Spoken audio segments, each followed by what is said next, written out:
Let's talk about sports, baby. From the stands of a sports fan, my man Pots and Pans. Let's get into it. Breaking news right now coming from the DenverPost.com. Broncos punched a ticket to the AFC Championship game and then took a major gut punch. Quarterback Bo Nix fractured a bone in his right ankle on the second to last play of overtime, and his season is over, according to head coach Sean Payton.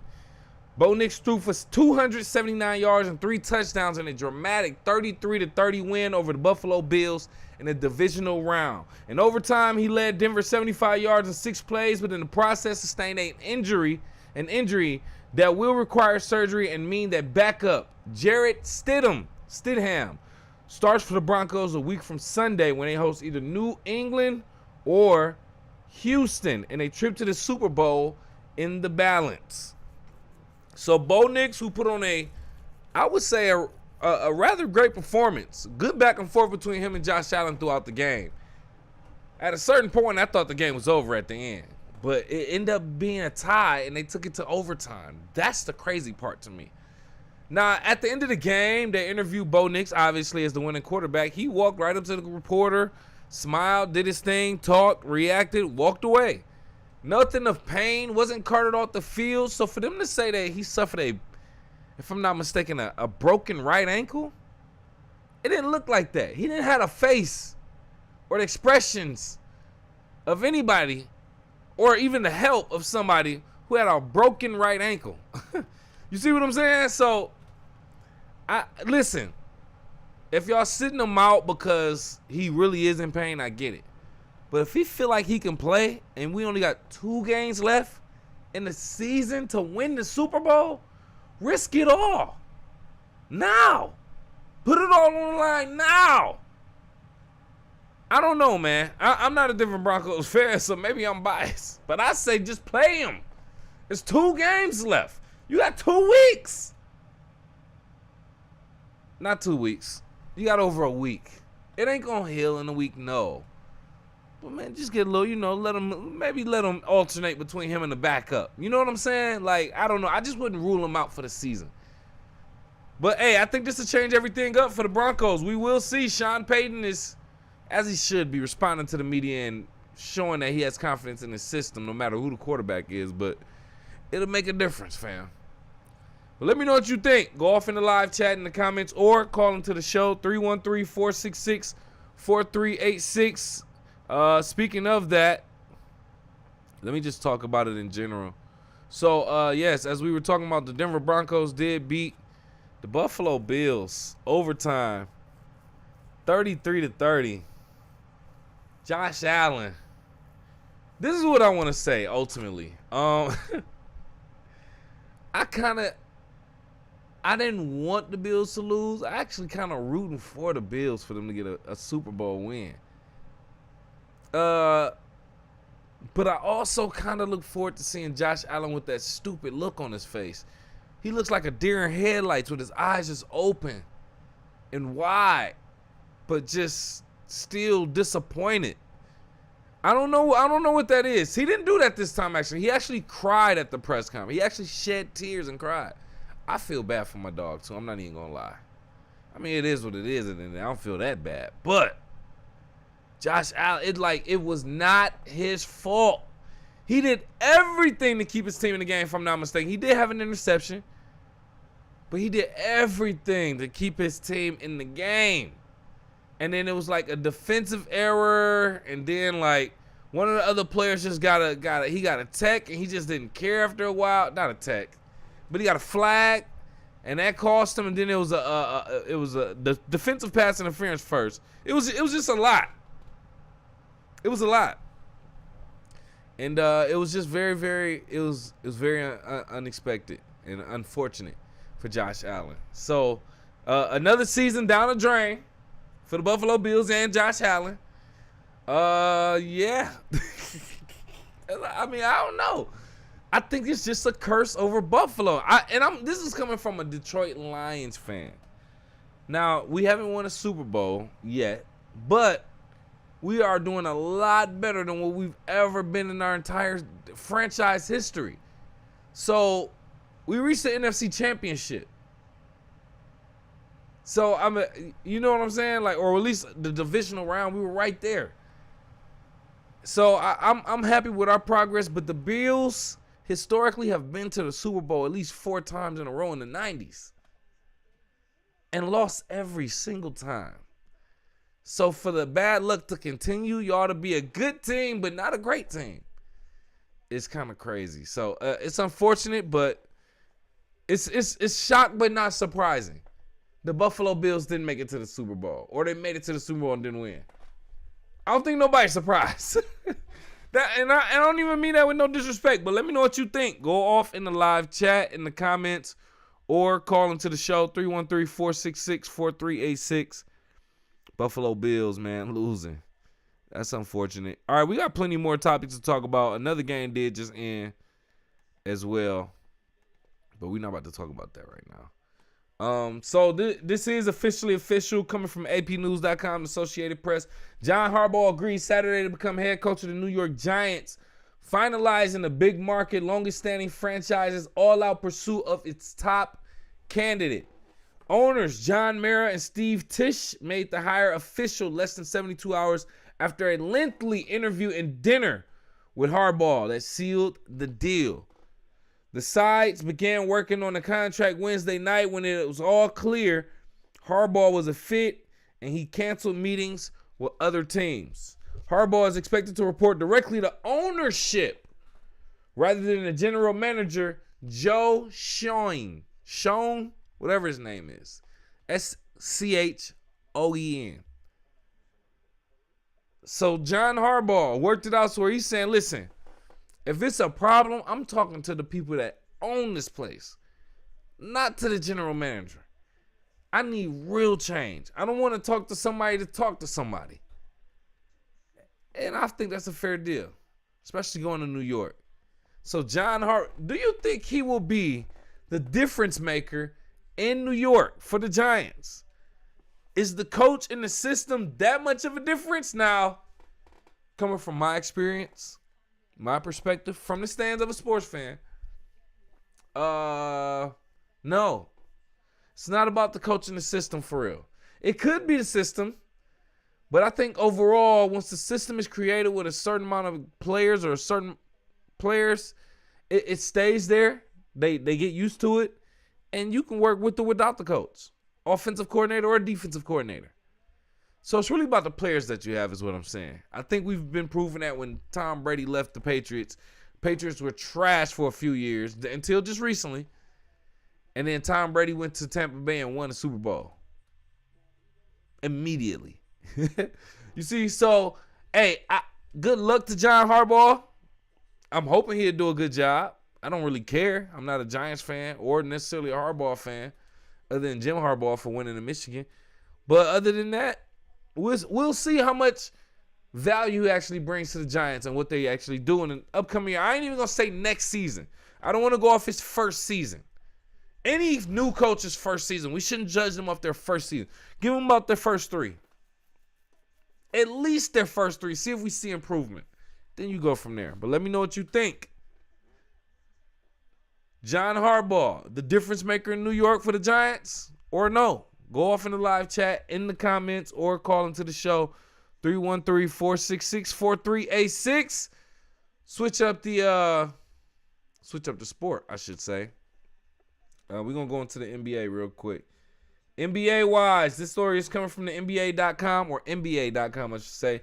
Charlotte Hornets announced recently that the organization will retire number 30 jersey of the franchise legend Dell Curry during a special ceremony at the team's game against the Orlando Magic on March 19th at Spectrum Center. Curry, who spent more than 25 years with the Hornets as a player, broadcaster, and ambassador, will become only the second player in franchise history to have his jersey retired. The honor underscores his enduring impact on the organization, the Charlotte community, and the game of basketball. During his 10 seasons with the Hornets from 1988 to 1998, Curry established himself as one of the most accomplished and respected players in Charlotte Hornets franchise history. He retired as the team's all-time leader in games at 701, points at 9,839 points, field goals made 3,951, and three-point field goals at 929. Curry continued to rank among the top 10 in numerous Hornets statistical categories, including games, first, seasons, first, points, second, field goals made, second, field goal attempts, second, three-point field goals made, second, and three-point field goal percentage, third, among steals, free throw percentage, and free throws made in the top 10 of each. A key contributor during some of the most successful seasons in franchise history, Curry helped lead the Hornets to 3 50-plus win seasons, including the franchise best 54 wins, 28 losses. And that's in the 1996-1997 year, by the way. 4 playoff appearances. He is known for his three-point shooting. Where do you think Steph got it from? Curry finished in the NBA's top 10 in three-point field goal percentage 5 times in his 10 seasons with the Charlotte Hornets. Curry shot better than 40% from three-point range in each of his final 7 seasons with the Hornets from 91-92 through 97-98, becoming only the NBA player to accomplish this feat during that span, widely regarded as one of the greatest 6 men in NBA history. Curry earned the 6th Man of the Year award in 94 and finished in the top 7 in voting for the award in 5 straight seasons, including runner-up finish in 1995. Currently, Curry ranks in 3rd in NBA history in bench scoring with 11,147 points off the bench. In 701 games with Charlotte Hornets, 77 starts, Dell Curry averaged 14 points, 2.9 rebounds, and 2.2 assists, and 1 steal in 25 minutes per game. Now, I am very, very judgmental when it comes to players getting their jersey retired, getting in the Hall of Fame, getting statues, all of that type of stuff, right? Getting your name in the Ring of Honor, the arena, whatever they call it. I think there should be levels to it, but because here's the thing, right? I think you really need to be winning championships. You need to be a part of a championship and doing something crazy on that team. Because if you just did something historically good for the moment, yeah, you were the top, this, that, you had a good season, one of the best seasons in franchise history, I get it. You were there for 10 years, a decade, I get it. You brought them no championship. No championship. Now, I get it. Granted, Charlotte Hornets only have 2 jerseys retired. Fields, I believe number 14, if I'm not mistaken, or something like that. They retired his jersey in 2000. Now you got Dell Curry, the second player they have his jersey retired from the Charlotte Hornets, number 30. I just think they should have brought they should have brought the Hornets a championship. Like, why are you I mean, if you do every player, like, let's just think about the NBA. It's only, 75, 80, it's only 80 years old. The NBA is only 80 years old. By the time it get to, like, 300, let's just say 300, the NBA gets to 300 years old as a league.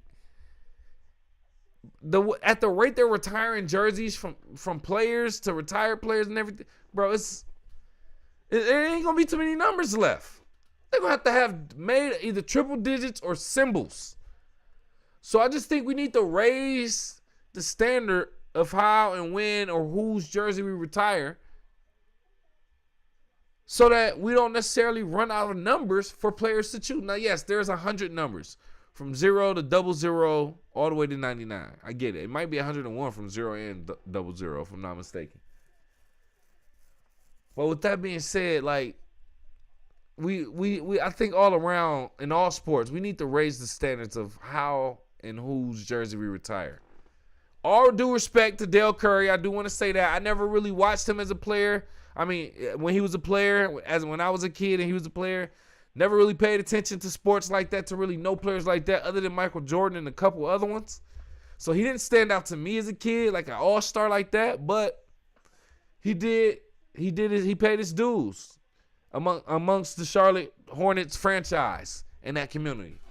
I don't know. If you're a Charlotte Hornets fan, maybe you could tell me. Do you feel like Dell Curry deserved to have his jersey retired? Let me know what you think. Go off in the live chat in the comments or call into the show 313-466-4386.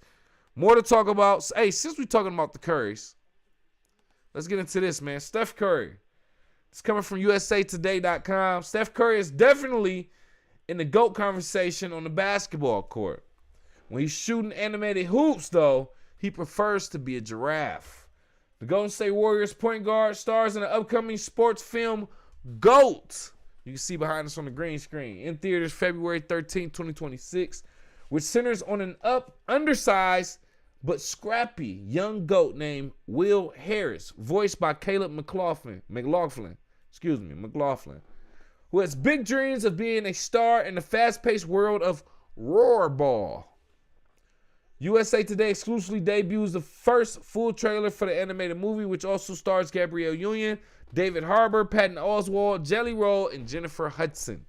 GOAT comes from Sony Pictures Animation and an artist who made K-pop Demon Hunters and Spider-Verse, as well as Curry's production company, Unanimous Media. I couldn't wait to talk about this. Now, I'm not necessarily here to promote this movie, which I do plan to see with my son. But here's my thing.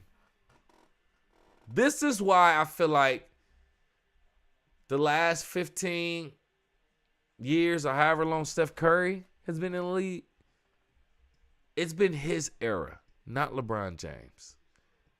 It's been Steph Curry's era. Here's why. Steph Curry has done all of his accomplishments with one team, got all his championships with one franchise. He deserves his jersey retired. Not only that, a statue as well. Because he's made a difference in the league. Changed the league style, changed how kids play. Being undersized, he represents certain kids. I get it. Now, I don't like just shooting from anywhere, but he changed the game and how kids look at it, right? LeBron James, yeah, he changed the game by making statistical history, getting all the stats and breaking the records. But let me tell you what LeBron James has been doing. Chasing other people. Chasing Michael Jordan, Kobe Bryant maybe. Or I'll say what he hasn't been doing. He hasn't been showing that dog or originality. He made either a Space Jam 2 or a remake of Space Jam. We didn't need that, fam. You know what real GOATs do? They make movies. Original movies. Named GOAT. Starring an undersized GOAT. I love this, bro. I love this. This is something for the new generation, the new kids, basketball. This is the new generation Space Jam. This ain't the Space Jam that LeBron made. That was whack anyway. I mean, it could have been something original and been good, but it was so whack that he even did that. Like, that lets us know you're trying to do everything that Jordan did, including wearing his number. I don't even like that. This is another reason why I respect Steph Curry. He was behind the scenes making a movie too, but it didn't make a lot of noise. But now he has one, animated animals, playing the game of Rollerball, similar to basketball, and it's somebody who almost looks like Steph Curry and represents Steph Curry.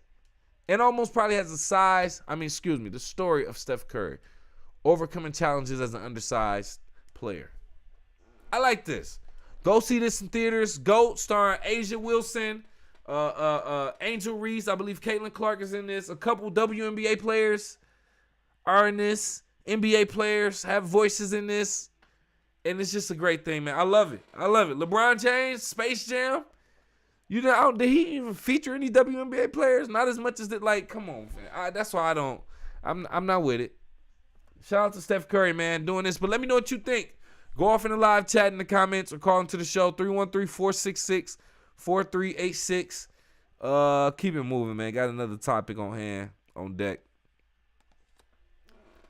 Oh, man, yeah. So this is coming into the college basketball world, coming from CNN.com. Air Force men's basketball coach Joe Scott has been indefinitely suspended pending an investigation into the treatment of cadet athletes, the school said Saturday. No other details were provided. Air Force hosts Nevada later Saturday. Assistant coach John Jordan will serve as the interim coach. Scott is 97 wins, 183 losses in charge of the Falcons. This guy right here. In response to today's actions, I fully cooperate with the investigation and look forward to a proper resolution of this matter. End quote. Scott said in a statement posted on social media, further saying, quote, I will not have any further comment until matter is resolved. End quote. Air Force is 3 wins, 14 losses this season. Scott is in his 6th year of his second go-round with the team. Scott led Air Force to an NCAA tournament in 03-04 before taking over at Princeton for 3 seasons and then the University of Denver for 9. He was an assistant coach for several seasons before returning to Air Force in 2020. This is what I want to say. When it comes to sports, I never played professionally or collegiately. I never really even played for real in high school. Played in middle school. I tried out. I did the track team. I did baseball in high school, but it's a long story. So saying all that to say, I don't know what it's like to have a coach at a professional or collegiate level, but I will say this. I know what it's like having a coach. And I know they talk to you like they're crazy sometimes. They get to yelling at you, calling you all types of names, but that's supposed to help you have thick skin. Learn to deal with discipline and learn to work hard. You see what I'm saying? Now, with that being said, that's one layer of it. Another layer of it is this is the military, the Air Force, where I feel like they're already going to talk to you crazy. Now, these are military athletes, so I imagine they get a little bit different treatment, but you're still in the military. So I expect them to talk crazy. So that's 2 layers. So with that being said, what the heck was you doing to these student cadets, athlete cadets, so bad that you had to get suspended indefinitely for what you were doing? You really doing a lot, fam. You really doing a lot. That's all I want to say. If you an Air Force men's basketball coach and they suspend you for your conduct or for the investigation of mistreatment of cadet athletes, bro, you probably going harder than the sergeants. They're like, you need to chill, fam. So, and listen, you don't even have a winning record. You're 97 and 183. It's time to get you up out of there. Air Force probably needed a reason to get you up out of there at this point. Why you even come back with a losing record like that? No, we don't need you, fam. We don't need you. Yeah, they 3 and what right now? 3 and 14? Oh, no. Got to get him up out of here, man. Joe Scott, hey, so long. So be it. Whatever excuse they need to get you up out of here, get you up out of here. But with you, I ain't going to say it. Your alleged misconduct of players, they need to really get you up out of here anyway. But let me know what you think. Go off in the live chat, in the comments, or call into the show. 313-466-4386. Oh, my goodness. Speaking of college games, man, let me just go ahead and go to this real quick, get this over with. We want to talk about men's college basketball. I got another story. It's coming from ESPN.com.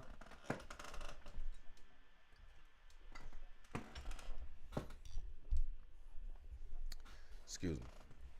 All right. ESPN.com. March 5th, 2024, in Buffalo, Chicago, and Fort Wayne, Indiana, men's college basketball players on 3 different teams were preparing to do the exact same thing. Play badly in their games on purpose to help bettors win, federal prosecutors say. In a 70-page indictment unsealed Thursday, federal prosecutors alleged that a gambling ring bribed 39 NCAA basketball players on 17 Division I basketball teams to fix dozens of games over the 2023-2024 and 2024-2025 seasons. While it's unclear how much was bet overall, the indictment shows the gambling ring wagered at least $3.6 million on the first half and full game spreads of college games. The two games that saw the most money wagered was $458,000 on Towson to cover the first half spread against North Carolina A&T on February 29th, 2024, and $424,000 on Kent State to cover the first half spread against Buffalo on February 27th, 2024. Both bets won. 6 other games that they're actually talking about and they're covering, they feel like definitely had fixed games and shaved points. Robert Morris versus Northern Kentucky, February 28th, 2024. Nicholls State versus McNeese State, February 17th, 2024. Georgetown versus DePaul, February 24th, 2024. Tulane versus East Carolina, February 18th, 2024. Fordham versus Duquesne, February 23rd, 2024. And Kennesaw State versus Queens, March 1st, 2024. All under investigation from the feds, which they're saying were fixed games. Now, this was after sports betting was legalized in the United States.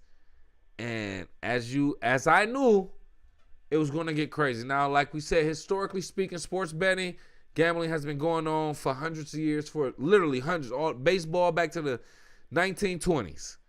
It's historically been going on for a long time. But at the same time, or I say decades rather than hundreds of years. At the same time, I feel like it's getting worse, more prominent, and we're starting to find out a lot more nowadays. College basketball games, fixed games. College basketball back when NIL wasn't around, so players needed that bread. Well, this was 2024, 2023, 2024 to 2025 or something like that. So NIL was around, but just players being hungry, greedy. Just feel like we just knew it was going to happen. So, hey, man, whatever happened to these players, I think is well-deserved. Just give them make them cough up some. Here's the thing, though.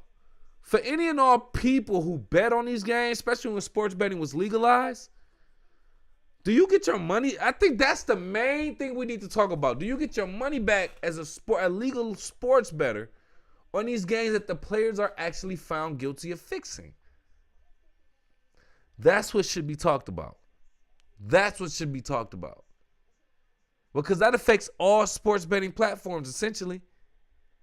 So, yeah, that's a lot to be talking about, a lot to be giving up. It's not worth it, if you ask me personally. But I think we should be keeping our eyes open for more possible sports gambling, sports betting, players shaving points, etc., etc. But it's unfortunate it's going on. Keep your eyes and ears open. But let me know what you think. Do you think legalized sports gambling has and or is making sports worse? Or the integrity of it? Or the players? Go off in the live chat in the comments. Or call into the show 313-466-4386. Oh my. All right, so I guess we'll talk about this. Might as well. Okay, so college football, ESPN.com is the source. Lawyers representing Ole Miss quarterback Trinidad Chambers sued the NCAA on Friday, asking for a judge in the Chancery Court of Lafayette County, Mississippi, for preliminary and permanent injunctions that allow him to play one more season for the Ole Miss Rebels. The NCAA denied Chambers a waiver of a 6-year of eligibility on January 9th, ruling that Ole Miss officials and Chambers didn't provide adequate medical evidence by a treating physician that showed he was suffering from a, quote, a bad injury or illness, end quote, which is required for approval of a waiver. Chambers claimed he dealt with persistent respiratory issues as a sophomore at Division II Ferris State in 2022, which is why he didn't play that season. There's a quote, says, quote, in Trinidad's case, the NCAA failed in its mission to foster his well-being and development as a student athlete, end quote, the lawsuit says. Further saying, quote, the mechanisms for granting Trinidad an additional year of eligibility so that he had the opportunity to compete in 4 years of college football are available and within the NCAA's control, end quote. They're basically talking about the waiver rules. Now, here's a few things that Trinidad Chambers got in support of his medical waivers or whatever the case. In the supporting letter, Chambers' doctor wrote that he suffered, quote, recurrent throat infections, poor sleep quality, daytime fatigue, and exercise-related airway discomfort, end quote, throughout the 2022-2023 academic year. In an exhibit attached to the lawsuit, Brett Knight, Ferris' state assistant athletic director for sports medicine, wrote that Chambers' quote, combination of acute and chronic illness impeded Trinidad's ability to consistently engage in athletic activity, including weight training conditions and football practice, end quote. Ferris State coach Tony Anise wrote in a statement that Chambers was suffering from post-COVID-19 complications that included, quote, heart palpitations and chest pains, end quote. What the hell is that? In addition, he was suffering from chronic tonsillitis and adenitis and severely impacted his breathing, sleep, and overall physical condition, Anise wrote. Chambers is already signed to play for the Rebels in 2026. His deal, including incentives, might be worth as much as $6 million. Extremely wordy. Here's the thing. I didn't know nothing about this quarterback until after Ole Miss lost recently. I believe that was to Miami or whoever that was, to Indiana, whatever. Both is Indiana versus Miami in the championship. But afterwards, I just happened to look him up, and he's from Grand Rapids, Michigan, right here in the home state. So I had a certain compassion for him, connection, if you must say. But then I saw that he is entering like his 6th, 7th year, something like that, but 6th year athletically.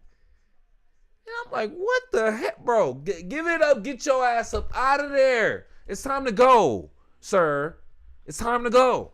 I'm sorry. Trinidad, listen, the reason you're so good, he finished 8th in Heisman voting last year as well. That's because you so grown, boy. You so grown. You so grown. Now you trying to fight, trying to sue the NCAA for a 6th season? Just get out of there, bro. This is what I don't like. You old players and all of those illnesses that they just named. Why are you even playing football? You seem like you one play away from a Tua Tagovailoa injury, bro. You don't need to be playing football. You need to be using that degree to get a job. J-O-B. A J-O-B. That's what I think. So go get a job. Get your degree and get a job, fam. The league ain't going to be for you if you got all of these illnesses. Don't act like you're fine if you get to the league. I mean, I know they say your incentives and everything could be worth $6 million. I'd probably try to come up with some doctor's notes too. I get it. But you just look like on an athletic level, you just look bad. Now, I'll say this. I'll give you this much credit. If you only play collegiately and do not go to the pros, whether that's you don't get drafted or you choose not to even go to the draft, I would almost respect this more. I would respect it more because you just trying to get your bread while you can, and then you done. I will respect it more. But the fact that most players actually want to go to the NFL, and if you go to the NFL and you try to act like you're fine and don't use this as an excuse, all your illnesses, like, I think that's going to be something to look at. But that's just if you ask me. Let me know what you think. Should he have the right to have 6 years to play as an athlete in the NCAA? Go off in the live chat, in the comments, or call into the show, 313-466-4386. Man, we just got a couple more topics, and we got to get out of here. Literally, for real. So, pro cheerleading. This is coming from WRTV.com.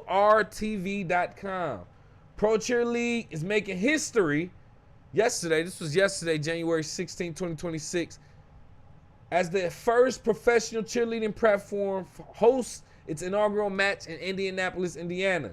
The PCL, Professional Cheerleading Match, featuring 4 elite teams competing in head-to-head skill battles, including tumbling, stunts, and basket tosses, plus high-energy team routines set to music. The 4 inaugural teams are Atlanta Air, Dallas Drive, Golden State Grit, and Miami Metal. Each roster includes 10 to 12 female athletes and 10 to 12 male athletes representing what organizers call, quote, the highest level of cheer talent and teamwork, end quote. The league targets elite cheer athletes aged 18 and older, offering a professional cheer path beyond high school and the collegiate competition. The timing coincides with cheerleading's growing recognition as a legitimate sport.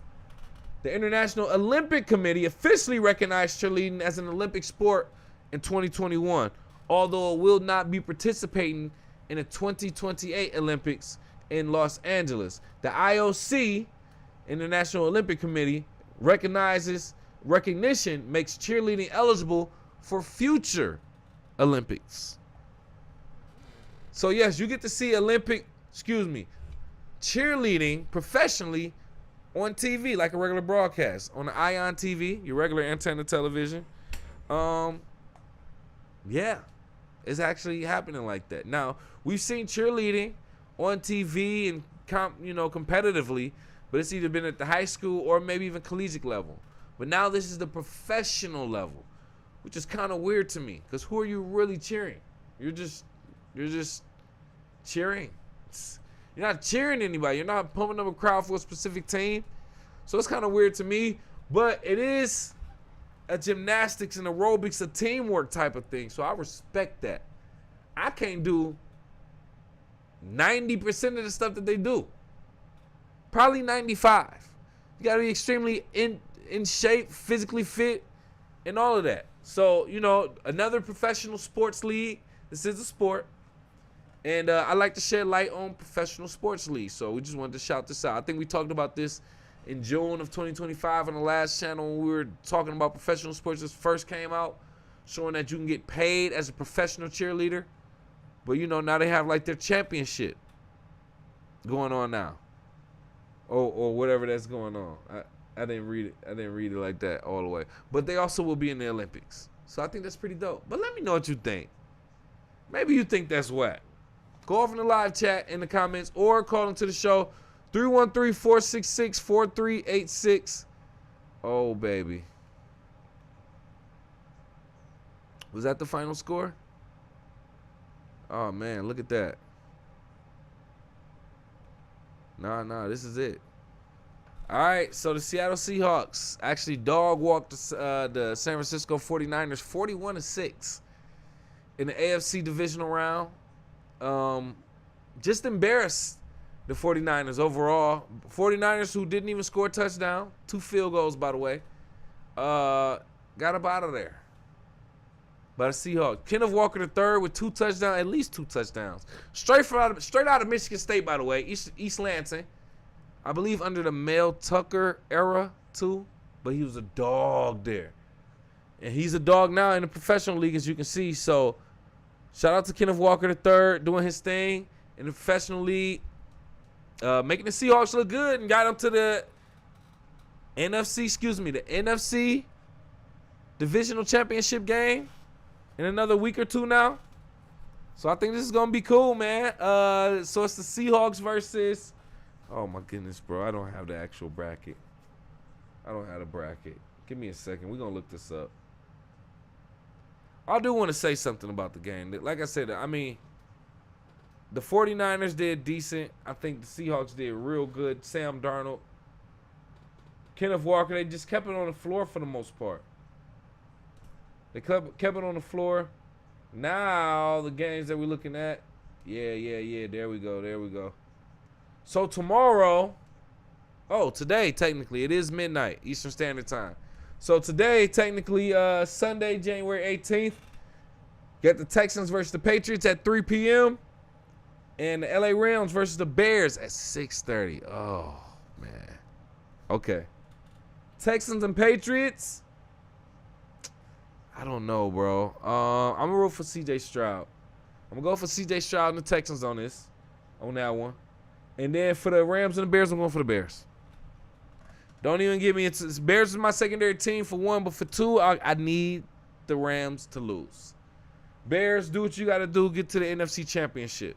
I'm all for it. Now, part of me don't want the Bears to win because they got our former OC, the Lions fan right here.